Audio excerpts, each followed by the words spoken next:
우리는 지금 광야에 있는 다윗을 계속 추적하고 있습니다. 광기에 그 장인어른에게 쫓기는 사위라니, 참 이거 현실 세계에서 여러분 그런 얘기 들어보신 적 있습니까? 이게 참 있기 어려운 일인데 있었던 일이고, 이게 하루 이틀이 아니라 10년 가까이 되었습니다. 똑같은 20대 전부를 광야에서 보냈습니다. 광야는 뭐 재미있는 거 하고는 거리가 멉니다. 뭐 이렇게 관광하다가 한나절 정도 이렇게 들여다볼 정도지, 그 광야에서 거의 10년을 보냈습니다. 재밌는 것하고도 거리가 멀고, 유명해지는 것하고도 거리가 멀고, 성공하는 것하고도 거리가 먼 곳이 광야입니다.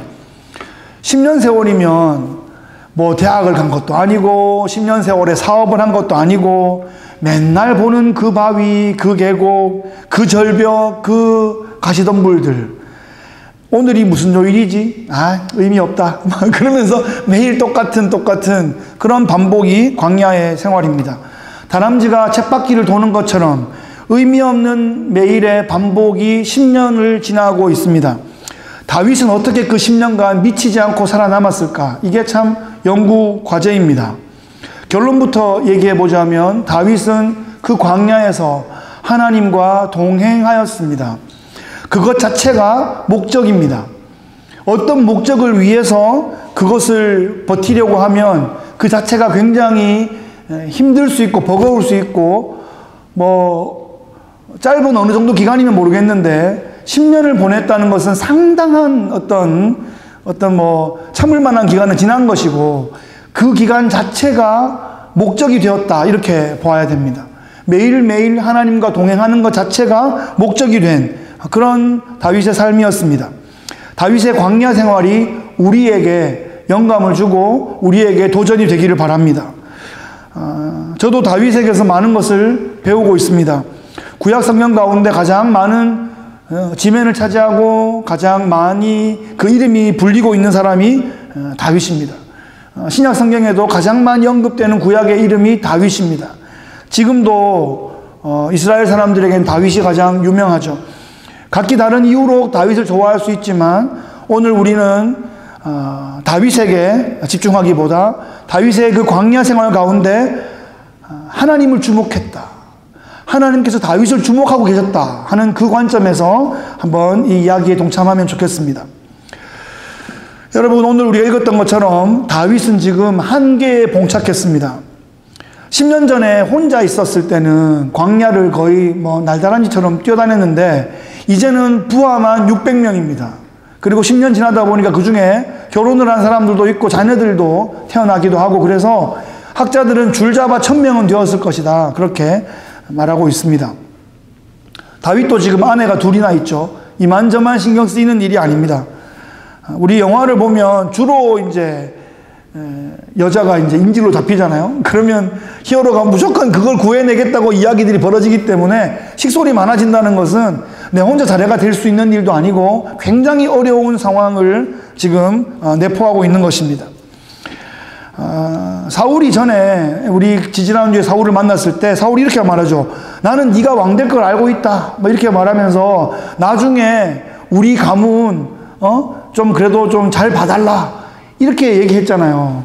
그러면 그런 수순을 밟아야 되는데 앞에서는 그렇게 말하고 뒤로는 또 특수부대를 보내고 있는 이 모습이 사울의 모습이고, 그 말한 지도 벌써 몇 년 지났는데 아직까지 다윗은 사울의 추적을 받고 있고 광야에서 도망다니고 있습니다. 그런데 여러분, 술래잡기를 하다 보면, 해보셨죠? 술래잡기를 하다 보면 이제 거의 잡혔다, 이제 잡힌다는 느낌이 딱 올 때가 있어요. 나도 지금 도망 다닐 만큼 다녔고 힘이 들 만큼 들고 지칠 만큼 지쳐가지고 이제 차라리 잡히는 게 낫겠다 싶은 그 지점이 있습니다. 지금 다윗이 그걸 느꼈어요. 나도 지쳤고 가족들도 지치고 숫자는 많고 꼬리는 이제 잡히겠구나, 이 승산이 없구나, 이제 그런 상황에서 오늘 이 장면이 벌어지고 있습니다. 그런데 여러분, 다윗이 광야에서 혼자가 아니라 식솔이 많아져서 이제 되게 거추장스럽고 되게 불편하구나, 그렇게 생각했을까요? 아니면 그 반대일까요? 다윗은 이 적막한 광야, 이 외로운 광야, 이 위험한 광야에서 혼자가 아니고 이들과 함께 있어서 참 좋다, 그렇게 생각했을 것 같습니다. 다윗은 광야에서 아무것도 안 한 것이 아닙니다. 허송세월을 한 것이 아니에요. 공동체를 만들었습니다. 원통하고 빚지고 쫓기는 사람들이 다윗에게로 모였고, 그 도시에 아무 미련 없는 사람들이 광야로 모였습니다.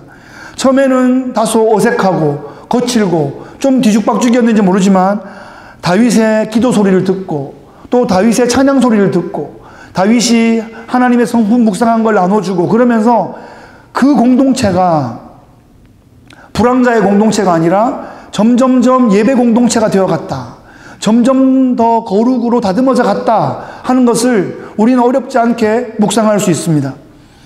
교회 공동체 같은 모습을 띄어가고 있었던 것입니다. 서로의 다름을 존중하고 서로 안에 있는 은사를 발휘해서 공동체를 섬겨나가는 그런 아름다운 일들이 다윗의 공동체 가운데 생겨나기 시작했습니다. 다윗은 지금 이 공동체를 포기할 수가 없는 것입니다.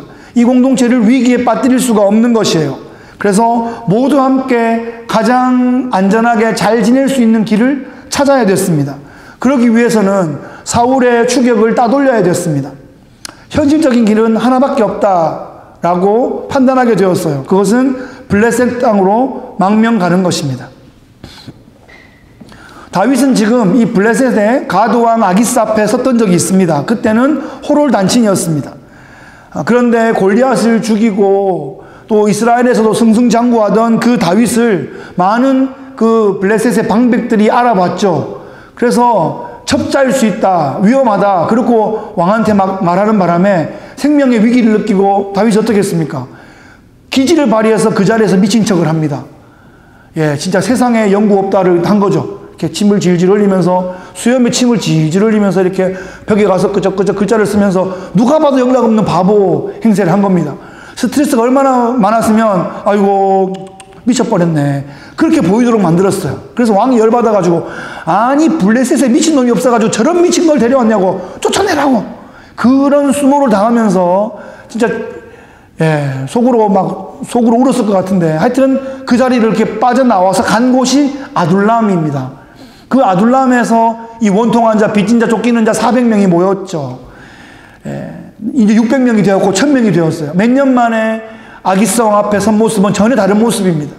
혼자 침을 질질 흘리던 모습이 아니라 1000명의 식솔, 1000명의 공동체를 데리고 왕 앞에 정식으로 서서 우리를 용병으로 써달라, 그렇게 하고 망명을 요청한 것입니다. 용병으로 쓰기에 다윗만한 사람이 어디 있습니까? 화려한 전적도 있죠. 백전무패의 장군이었죠. 광야에서 10년 동안 단련했죠. 아주 자기와 손발 같은 그런 자기 부하들이 쫙 있죠. 그 용병으로 지금 거기에 딱 갔던 것입니다.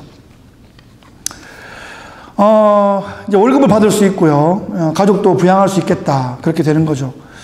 그런데 지금 다윗은 유다 땅을 영원히 떠난 것입니까? 다윗은 블레셋에 영원히 살 것입니까? 근데 너무 많이 생각하면 안 됩니다.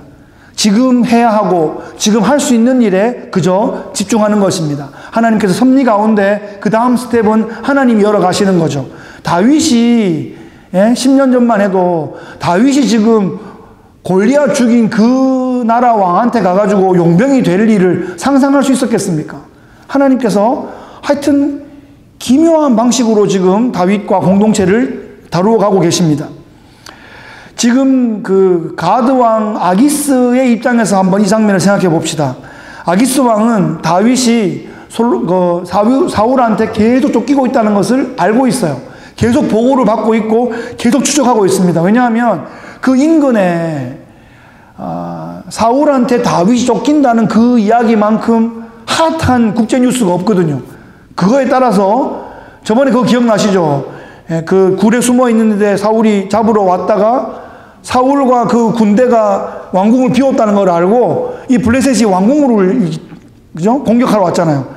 그래가지고 그 추격을 포기하고 왕궁으로 돌아간단 말이죠. 그러니까 이게 비우기만 하면 쫓아가는, 침범하는 이런 것들이 국제적인 뭐 그 나라 지역은 작지만 지금 생각하면 국제적인 역학관계 가운데 있는 거예요. 여기랑 붙으면은 이쪽에서 우리가 어떻게 하고, 지금도 전쟁이 벌어지면 그걸 다들 으르렁 하면서 우리의 이익을 어디서 얻을 수 있을까 하고 있는 게 국제적인 그런 모습인 것입니다. 서로 대립하고 있는 그 두 나라 사이에 힘의 균형이 있으면 괜찮은데 이 균형이 깨지는 순간 침범이 일어나고 주위에서 다 으르렁거리면서 집어먹는 거죠. 뭐 예를 생각해 보다가 뭐 적절한 예인지는 잘 모르겠습니다만 제가 잘 모른다는 생각으로 그냥 하지만 우리나라 역사였으니까 예전에 광주에서 큰 무력 시위가 있었습니다. 무력 시위였어요. 방어하는 과정에 충돌이 일어났고 뭐 유혈 충돌이 일어났습니다. 교도소가 열렸고 무기가 털렸고 차량이 탈취되고 시민들이 무장하고 다이너마이트를 설치하고 굉장히 큰 일이 일어날 수 있었고 또 어느 정도 큰 일이 일어났던 그런 상황이었습니다. 어쨌든 자세한 내막은 역사에 좀 묻혀 있지만 그때 북한이 쳐내려오려고 타이밍을 잡다가 놓쳤다. 김일성이 죽을 때까지 그거 안타까워했다라는 것은 팩트입니다. 어쨌든 무슨 일이 일어나면 그거를 갖다가 그 기회를 잡으려고 한다 하는 이런 측면에서만 이야기를 그냥 이해해 주시면 좋겠습니다. 여하튼 국제적인 역학관계는 매우 복잡한 이해관계로 얽혀 있습니다. 단순히 나 쟤 싫어 그런다 그래가지고 그거는 뭐 소꿉장난 할 때는 가능하지 국제적인 관계에서는 그럴 수 없는 것이에요. 한국과 북한, 한국과 일본, 한국과 중국, 한국과 미국 이런 관계에서는 그 모든 관계를 잘 풀어가는 게 중요합니다. 나 쟤 싫어 그래가지고 되는 문제가 아니라는 말이죠. 그 중요한 과업이 한국의 차기 정부에게 주어졌습니다. 하나님께서 우리 민족을 딱 붙잡아 보호하시고 사용하여 주시기를 계속하여 기도하면 좋겠습니다. 이 블레셋의 입장에서는 자기 나라의 전설적인 영웅을 돌멩이 하나로 죽인 그 적국의 영웅이니까 깨름직할 수밖에 없는데 정치적 상황을 보니까 우리가 쟤를 잘 활용하면 우리한테 이익이 될 수 있겠다. 쟤는 지금 어쩔 수 없이 사울을 피해야 되고 정치적인 망명을 한 상황이니까 우리가 쟤를 잘 활용해보자 이런 생각을 다 생각하면서 했을 것입니다. 이스라엘 고급 정보를 최고급 정보를 다 알고 있을 거 아니냐 그런 생각도 했을 것 같고요. 지금 그래서 아기스 왕은 할 수 있는 최고의 용병을 얻은 것입니다. 서로 필요한 걸 줄 수 있어요.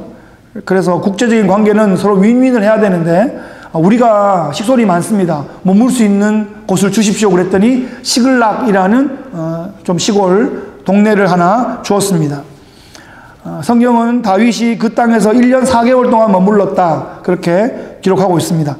구체적으로 기간을 명기한 그 1년 4개월 동안 시글락에서 다윗과 그 공동체는 어떤 일을 벌였을까요? 여러분 시글락이라는 동네 우리가 참 알기도 어렵고 이 본문을 만나지 않으면 모를 만한 동네인데 그 동네가 사실은 엄밀히 말하면 400년 전에 여호수아를 통해서 유다 지파에게 할당했던 땅입니다. 그러니까 그때는 정복한 땅도 있고 정복해야 될 땅도 있어서 남은 땅들을 정복해야 되는데 사사시대에 하다가 그냥 못하고 치워버린 거예요. 원래는 유다 지파에게 할당되었던 땅인데 정복을 못하고 있었던 바로 그 땅 가운데 유다 지파의 장군인 다윗과 그 공동체가 그 동네에 들어간 거예요. 영적으로 보면 유다 지파가 얻어야 될 땅에 들어갔다 이렇게 볼 수 있는 거예요. 아기스 왕은 아무것도 모르지만 다윗도 그만큼 알았을지 모르지만 하나님의 섭리 가운데서는 그 400년 전의 언약이 지금 성취되고 있는 모습이라는 겁니다. 우리는 잊어도 우리는 몰라도 전지전능하신 하나님께서 하나님의 뜻 가운데 역사를 운행해 나가신다 하는 것을 우리가 믿고 신뢰하면 좋겠습니다. 그렇게 겉보기에는 블레셋 왕이 다윗에게 은혜를 베푼 것 같지만 영적인 눈으로 보면 다윗이 그 유다 지파의 땅 가운데 무혈 입성할 수 있도록 하나님께서 조치를 취하신 것입니다. 앞으로 이 특별한 땅 시글락에서 어떤 일이 벌어질까요? 자, 다윗은 지금 아기스 왕으로부터는 멀리 떨어져 있습니다. 다윗이 보고를 하든지 누가 와서 관찰하지 않으면 알 수 없는 좀 떨어진 그런 곳인데 다윗은 아기스 왕의 종이 아니라 사실 하나님의 종이죠. 그래서 지금 다윗이 이 유다 지파에게 할당되었던 이 시글락 성읍에서 옛날 유다 지파에게 주었던 그 땅들을 정복하는 사명을 수행해 나가고 있습니다. 8절 말씀에 보시면 다윗과 그의 사람들이 올라가서 그술 사람과 기르스 사람과 아말렉 사람을 침노하였으니 그들은 옛적부터 술과 애굽 땅으로 지나가는 지방의 주민이라. 여기서 그술 족속, 기르스 족속, 아말렉 족속들은 하나님께서 그 당시에 헤렘을 명했던 그런 족속들입니다. 하나님의 심판의 대상이 되는 족속들이라는 거죠. 이때만 해도 이스라엘과 인근 국가들 사이에 우리 한국의 남한 북한에 있는 철조망처럼 그렇게 명확하게 국경이 설정되어 있지 않아요. 그냥 섞여 약간 섞여 살기도 하고 그런 상황입니다. 지금 다윗은 유다 지파에게 할당되었던 그 땅에 머물면서 유다 지파가 헤렘했어야 될 그 족속들에 대한 임무를 수행하고 있는 그런 상황 속에 있었던 것입니다. 10절에 보면 아기스 왕이 다윗에게 묻습니다. 어느 지역을 침공했느냐? 이렇게 물으니까 다윗이 유다 네게브와 아라무엘 사람의 네게브와 겐 사람의 네게비다 이렇게 대답합니다. 이 네게비 광야라는 뜻인데 이쪽 저쪽 지역 광야를 갔습니다. 그렇게 하니까 지금 아기스 왕은 유다 지파가 아니 유대 나라가 다스리고 있는 그 지역을 지금 블레셋 왕의 이름으로 침공을 한 것으로 그렇게 이해했습니다.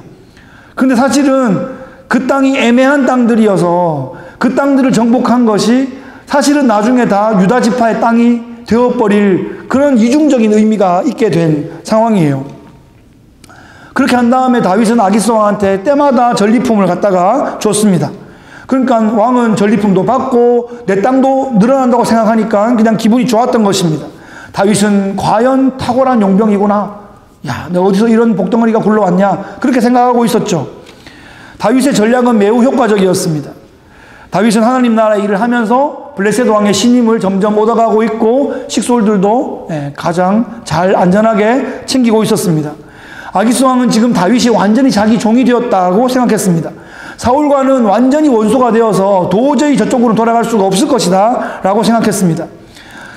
아기스 왕이 사실은 속은 것이죠. 다윗이 속이려고 막 작정을 한 것 같지는 않은데 다윗은 할 수 있는 일을 했는데 아기스 왕이 속았습니다. 하나님께서 그렇게 하게 하셨습니다. 그 아기스 왕의 마음 가운데 믿게 하고 확신하게 하고 또 서포트하게 그렇게 만들어 주셨던 것입니다. 사람이 이 사람을 믿고 믿지 않고 하는 것이 자기 마음대로 하는 것 같지만 그조차도 하나님 손에 있다. 하나님 섭리 가운데 있다. 그렇게 우리가 이해해 볼 수 있습니다. 그래서 너무 실망할 것도 없고 또 너무 좋아할 것도 없는 것입니다. 사람의 마음이 하나님 손에 있습니다. 하나님께서 주신 기회 안에 그저 최선을 다하는 것, 그것이 모든 것이 엮여가지고 하나님 나라 모자이크가 완성되는 그런 섭리의 장면일 것입니다. 오늘 본문의 이야기를 약간 비판적으로 한번 읽어본다면 다윗이 하나님의 사람이라고 하면서 어떻게 그렇게 사람을 감쪽같이 속일 수 있냐, 그런 관점으로 볼 수도 있습니다. 그죠? 어떤 면에서는 어떻게 적국의 부하가 되어서 월급 받고 용병으로 일할 수 있나, 다윗은 변절했나, 그렇게 말할 수도 있습니다. 두 손 들고 투항하든지 아니면 장렬하게 전사해야지 그게 멋있는 거 아니냐, 그렇게 말할 수도 있습니다. 말은 누가 못하겠습니까? 뭐든 말할 수 있는데 다윗의 이런 모습도 좀 어떻게 보기에 따라서는 좀 비난받을 수 있는 모습이 있을 수도 있습니다.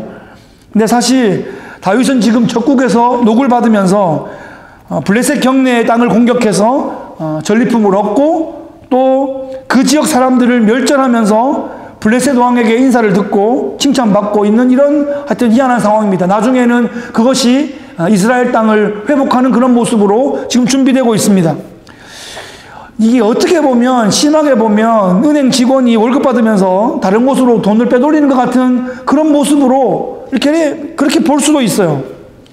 자, 시글락에서의 이 다윗의 삶이 장려할 만한 상황인가, 이런 고민을 기독교 윤리적으로 해볼 수도 있습니다.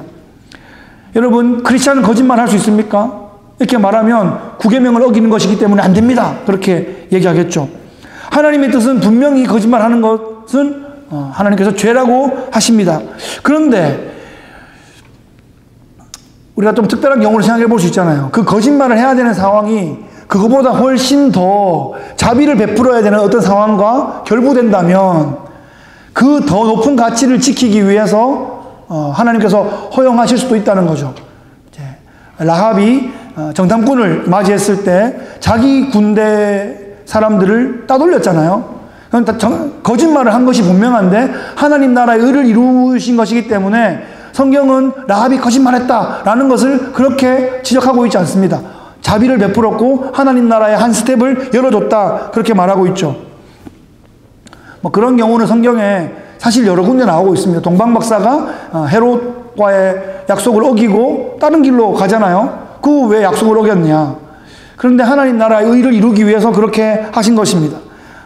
바로 왕의 명령을 받았던 그 히브리 산파들도 아들을 낳게 하면서 히브리 여자들이 힘이 세가지고 먼저 다 낳고 기다리던데요. 이렇게 말을 했던 거죠. 하나님께서 그들에게 복을 주셨습니다. 그래서 지금 이 시글락에서의 다윗의 행위는 도덕적으로 판단해라, 그렇게 우리에게 주신 본문이 아니에요. 이런 기가 막힌 고난 상황에서도 하나님께서 다윗과 함께 하셔서 다윗도 보호하시고 하나님 나라의 못다 이룬 플랜도 이루고 계신다 하는 그 좀 더 높은 관점에서 이것을 이해해야 됩니다.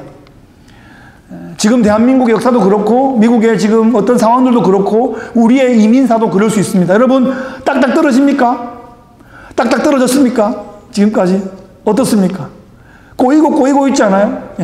부모님 상황도, 자녀 상황도, 일터 상황도, 관계적 상황도, 시대적 상황도, 부모 코로나 어쩌든 지금 뭐 빠져나가려고 하긴 하지만 꼬박 2년 걸렸는데 앞으로 이것 때문에 생긴 국제적인 또 앞으로 어떤 관계적인 상황들은 어떻게 벌어질지, 모든 것이 예상하고 기획했던 대로 다 어그러져 버리기도 하는 게 우리의 형편인데, 지금 매일매일 뉴스 가운데 한국도 지금 뭔가가 어그러졌잖아요. 그래서 놀란 사람들은 놀랬고, 또 좋아하는 사람은 좋아하지만 또 좋아할 것도 한 개도 없고, 하여튼 굉장히 복잡한 상황 가운데 우리는 있다, 이 말입니다.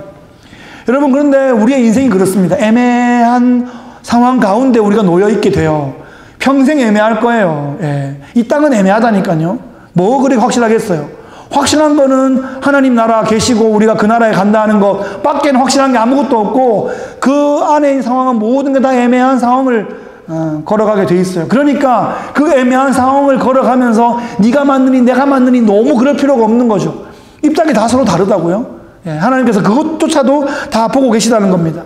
광야의 다윗만큼 애매한 사람이 있을까요? 광야의 다윗만큼 답답한 사람이 있을까요? 내일이 보장되지 않은 사람이 있을까요?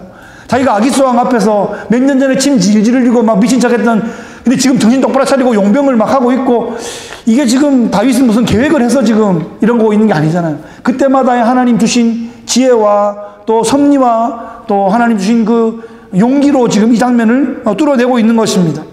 이런 다윗의 일상의 삶의 이야기는 우리의 이민 생활과 많이 닮아 있을 것 같습니다. 그래서 다윗의 이야기가 우리에게 많이 위로도 되고 자극도 주고 용기도 주고 있습니다. 말씀을 정리해 보겠습니다.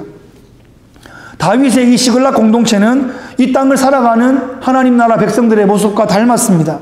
바둑판처럼 딱딱 떨어지는 것이 아니라 네 편 내 편 경계도 애매한 그런 상황에서 하나님의 시선을 의식하며 살아가는 것, 그것이 우리의 신앙의 모습입니다. 그러면 하나님께서 합력하여 선을 이루실 것이다, 그렇게 믿음으로 나가는 거죠. 어떤 신학자가 말했습니다. 크리스찬은 이 땅에서 유배지를 살아가는 그런 사람과 비슷하다. 최소한 본향을 찾아가는 나그네 같은 모습과 닮았다, 이렇게 말하고 있습니다. 그것이 이 세상을 살아가는 하나님 백성들의 정체성이고 사명인 것 같습니다. 크고 위대한 일을 이루어서가 아니라 하나님과 동행하는 그런 일상의 삶의 순간순간들이 우리의 신앙의 또 우리의 인생의 목적이다, 그렇게 말할 수 있습니다. 하나님의 목적이 나의 목적이 되면 신앙생활에 승리하는 거 아닙니까? 인생에 성공하는 거 아닙니까? 우리가 이 땅을 떠나는 순간 아쉬워하며 정말 낙심하고 싶지 않습니다. 하나님 앞에 고향으로 복귀하면서 보고하는 거죠. 충성, 이렇게 신고합니다. 오늘부로 본향으로 복귀를 명받았습니다. 예, 신고합니다. 충성하고 하나님 앞에 그렇게 갈 날을 고대하고 있습니다. 한국의 대통령 선거가 끝났습니다. 새 대통령이 결정되었습니다. 나라가 망했다고 절망하는 사람들도 많고 이제 승리했다고 좋아하는 사람도 많고 참 난리인 것 같습니다. 그런데 이 모두가 하나님 손에 있습니다. 누가 되는 것이 목적이 아니라 사실은 좋은 나라 만드는 것이 목적이지 않습니까? 크리스찬으로서는 신앙생활 잘할 수 있는 나라, 우리가 하나님의 복을 받고 하나님의 사명을 잘 이루어갈 수 있는 그런 나라가 되는 것이 목적이 아닙니까? 근데 왜 벌써 망했다 그러고 뭐 벌써 다 됐다 그럽니까? 아무것도 된 거 없잖아요. 함께 마음 모아 좋은 나라 만들어 가야 되는데 정말 이 분리의 영이 계속해서 사람들을 자극하고 있는 것 같습니다. 비난만 하고 공격만 하고 뒷다리 잡고 늘어져서는 혼란과 태보밖에 없습니다. 북한은 여전히 위협이 되고 있고 중국과 러시아는 지금 국제사회를 아주 그냥 자신의 예전 명성을 찾으려고 하는지 아주 무법자처럼 행동하고 있습니다. 일본이나 미국과도 이 국익을 위해서 동맹관계를 잘 유지해야 됩니다. 국제관계는 매우 복잡합니다. 다윗이 시글락에서 그렇게 행동했던 것처럼 복잡한 상황, 어떤 시기적인 상황이 있는 거죠. 난 쟤는 죽어도 싫어 그래가지고 되는 게 아닙니다. 같이 어울려가면서 그렇게 긴장과 우호 속에서 국제관계가 이루어지는 것이죠. 우리가 이렇게 이민생활을 살아가는 이런 상황 가운데 광야에 숨죽여 피해야 할 때도 있고 적국에 들어가서 동맹을 해야 될 때도 있습니다. 그런 와중에 아브라함과 모세에게 허락하신 그런 하나님의 헤렘의 리스트를 수행하게 되기도 하는 것이죠. 더 큰 스펙트럼에서 하나님 나라의 그림을 볼 수 있어야 됩니다. 우리는 한 시대를 섬기고 한 지역을 섬길 수밖에 없는 것입니다. 너무 큰 꿈을 꾸는 것은 뜬구름 잡는 이야기일 수 있습니다. 큰 꿈은 하나님께서 꾸시고 우리는 그 가운데서 할당된 미션을 성실하게 수행해 나가면 하나님의 큰 그림을 하나님께서 이루시는 것입니다. 그러면 하나님 나라의 그 거대한 구속의 메타내러티브 가운데 우리에게 맡은 그 미션을 잘 클리어할 수 있을 것입니다. 여러분, 하나님은 이 자리에 우리와 함께 동행하십니다. 믿으십니까? 아멘입니다. 정말 이게 실제적으로 믿음이 와야 돼요. 하나님 이 자리에 우리와 함께 동행하시는구나. 하나님께서 우리의 은사와 우리의 헌신을, 우리의 기도를 받으십니다. 하나님께서 우리를 통하여 일하고 계십니다. 우리가 그릇을 준비하고 깨끗한 통로가 되어서 하나님께 연결되어 있으면 됩니다. 그 자체가 목적이고 그 자체가 하나님의 뜻이 이루어지고 있는 것입니다. 이번 한 주간도 하나님과 동행하고 우리의 3터와 1터에서 믿음의 전진이 있으시는 귀하신 용사 되시기를 예수 그리스도의 귀하신 이름으로 축복합니다. 아멘. 하나님 아버지, 다윗이 그 꽃다운 청춘을 광야에 묻었습니다. 버린 시간 같고 안타까운 시간 같은데 하나님께서는 하나님 나라를 위해서 그 시간이 필요하셨던 것 같습니다. 다윗과 그 공동체를 허락하셔서 그 다음 세대를 열어가시고 다윗 언약을 열어가시고 그 땅의 모든 아브라함과 모세에게 약속하셨던 그 모든 언약을 다윗 때에 성취하시기 위해서 하나님께서 그런 과정을 허락하셨던 것을 기억합니다. 복잡하고 뭔가 정돈되어 있지 않는 그런 모습 가운데서도 하나님은 그 자리에 동행하셨다는 것이 참으로 중요합니다. 우리의 일상의 삶 가운데, 우리의 앞으로의 이런 신앙의 여정 가운데 하나님 정말 딱딱 떨어지는 것이 없을지 모르지만, 아니 그렇지 않겠지만 하나님께서 우리의 걸음걸음에 동행하여 주신다는 것은 확실합니다. 우리가 그것을 신뢰합니다. 주 앞에 서는 날까지 우리를 품으시고 우리를 업으시고 우리의 손을 잡으시고 동행하여 주실 줄 믿습니다. 우리가 그런 다윗처럼, 다윗의 공동체처럼 그렇게 하나님 앞에 호람되어 살아가는 우리의 또 한 주간, 우리의 남은 여생 되게 하여 주옵소서. 감사와 영광을 주께 올려드리며 예수 그리스도의 귀하신 이름으로 기도하옵나이다. 아멘.